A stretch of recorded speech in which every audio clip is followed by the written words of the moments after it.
Hey guys, Kane here, and in this video we're going to go over the last few couple of days before one of the main events are going to disappear in the version of the bonus challenge. Now, I've cleared all of them up until the maximum. We received quite a huge reward, so we could upgrade quite a lot from it as well, and that kind of marks like the end of the beginning of the server, or so to speak, because the future events will start to give a lot more rewards than let's say the bonus challenge. So the treasure hunter has a lot of stuff as well as a new challenge sort of thing which will give a lot as well, though I have not done this, so I cannot really tell much about it. Now, on day 11, because today is, I do believe, day 11, I am rank 1 in power.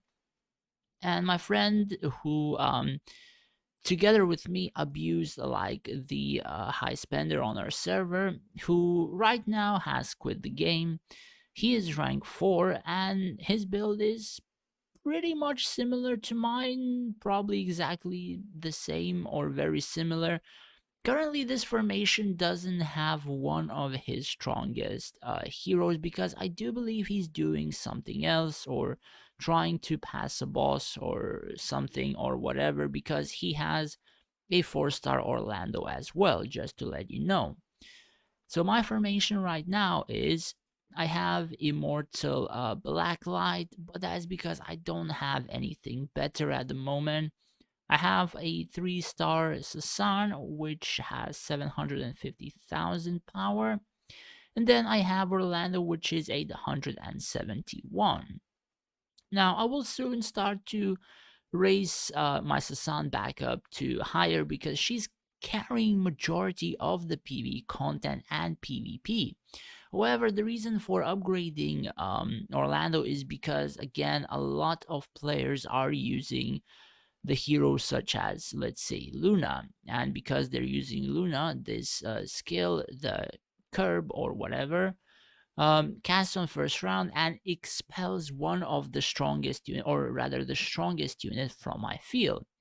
So if I would have raised my Sasan and they would knock Sasan out, it's insta loss for the Elf and the Shadow Blade formation. Like, there is no counterplay. But if they would knock out my Orlando, it's still fine, and my Sasan is like one-shotting almost everything at the current moment.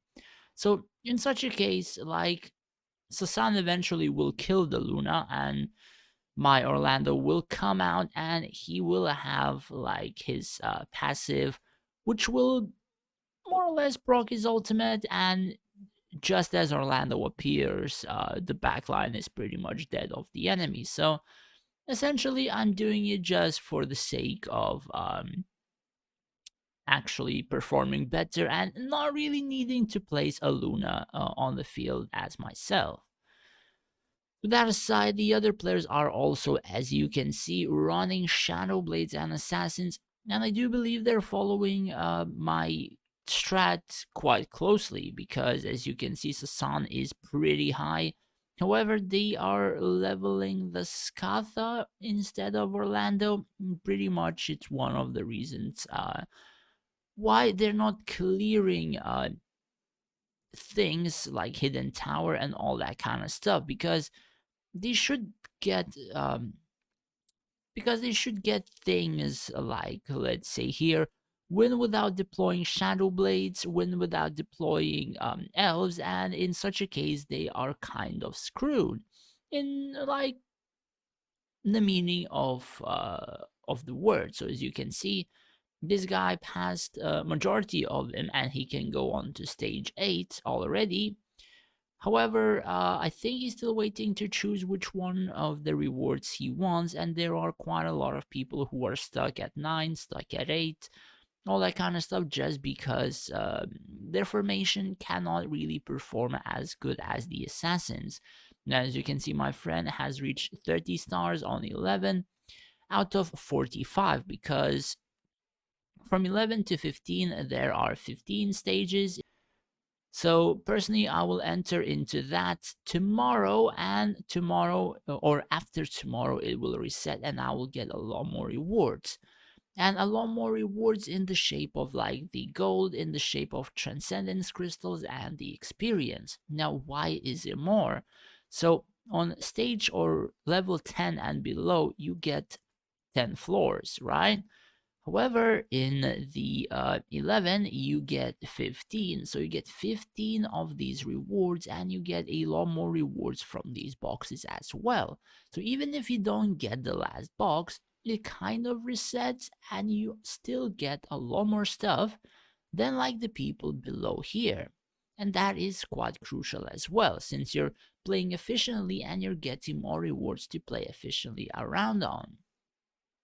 So that aside,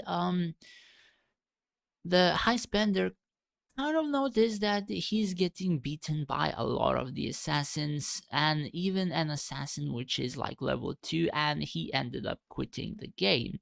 Now, we didn't really abuse him on PMs or whatever, we just build a formation with my friend that I have said will work. At first, again, I've already said it was kind of rough because the entire formation was being one-shotted by the Asimars. And then we were just one-shotting the Asimars. And already I've said it was to be predicted and it was going to happen, and it did happen. So that aside, after this, more or less, I will be talking about some particular formations, particular features, events, how to increase power, why you should be increasing power, what formations are personally I think good, what formations I think are pretty bad, and all that kind of stuff, as well as explaining the guild features in different videos. What can you do? Why should you do it? What you should raise? And all that kind of stuff. So, anyways, this was, or rather, has been a pretty decent ride up to rank 1, considering the fact there are quite a lot of people who are from, or rather, above VIP 2 up until VIP 10 on the server. Thanks for watching, guys, and take care.